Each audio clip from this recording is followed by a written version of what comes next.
Hello, and welcome to another episode of The End of the Search.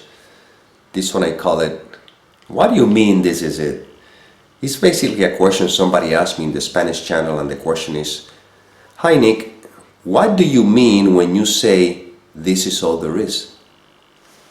So I'm going to share with you what I wrote, the answer that I wrote, and then we'll elaborate a bit. And I said, in the world of appearances, let's say I pick up a clay cup painted green and say to you, this is a clay cup painted green. Then you ask me, what do you mean by this is a clay cup painted green? What answer could I give you that would satisfy your question? None. Because I'm already telling you this is a clay cup painted green. In the same way, when I say that this is all there is, it's your present experience, right now. In your present experience, this is all there is.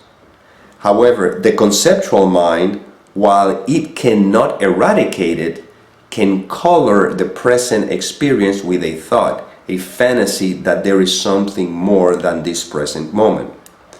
But no matter how much you think about it, this is all there is. Therefore, this is all there is. Always this present moment, nothing more. This is so obvious, literally so obvious, and is constantly overlooked. It's overlooked by the content of the mind. But whether the content of the mind is there or not, is there anything other than this? Put it to the test. Please don't take anything I'm saying as the absolute truth.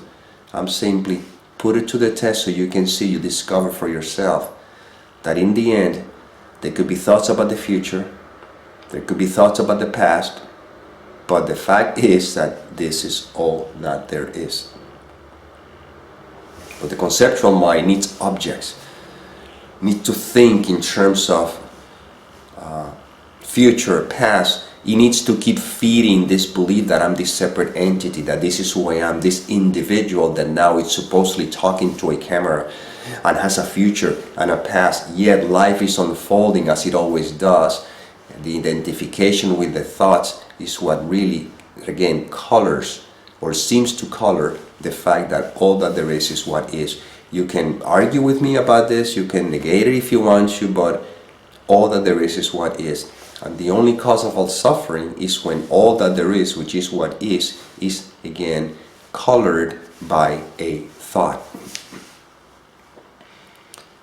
And some may say, but if I don't like what my present experience is, the issue is not whether you like it or not. The present experience is happening whether you like it or not.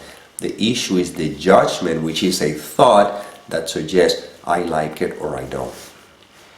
Without that thought, all that there is the present experience. I don't like to use the word present necessarily because present implies there's a past and there's a future. That's a moment in time, in the space-time, time continuum, I guess.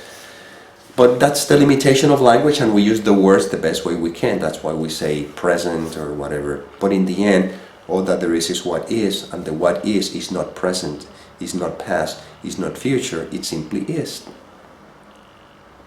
So right now, life is, and it's unfolding perfectly.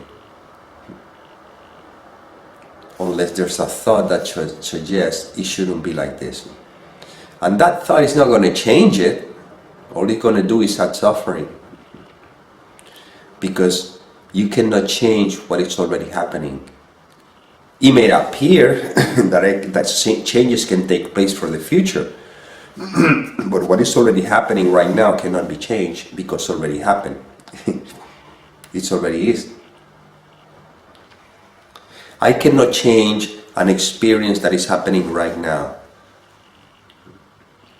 because it's already happened, it's already happening. Try to change this present moment, try it, and you cannot. Because it's already happening. Now it may appear that you say, okay, well I can do X, B, A, B, and C, and then the next moment, as if there's such a thing as a next moment, I can change, but in reality, all that there is this moment. And even if it appears that you're doing A, B, and C to change this moment, that A, B, and C is not made by you or done by you. That A, B, and C is part of life itself unfolding. Because if I could do A, B, and C to change this moment, that creates the illusion that I have control. But there's no one controlling anything. I'm not in control of anything. Life is, you are alive. We're pointing to the fact that you are. So now it's like watching life unfolding, even when it appears as if though I may be making choices. But that's the paradox. At the same time that we appear to be the creator, the producer, the writer of our own movie, at the same time we play extra on a much bigger play. You see? So all that there is what is. Is it not? Is there anything other than what is? Investigate. And all you're going to find that is a thought suggesting, yeah, there's something more than what is. Well, tell me what it is. I'd like to know. And the fact is that all that there is this moment. And it's always like this. And it's going to have all different kinds of colors, textures, and everything. But in the end, all that there is this moment. All that there is what is. And life is a mystery.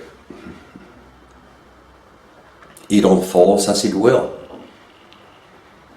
But without identifying with the content of the mind, the mystery is lived, not suffered. Because I don't know anything, I don't know the future, I don't know what's going to happen. I can claim that I can do A, B, and C in order to experience something in the future, but that's not going to happen because I did A, B, and C.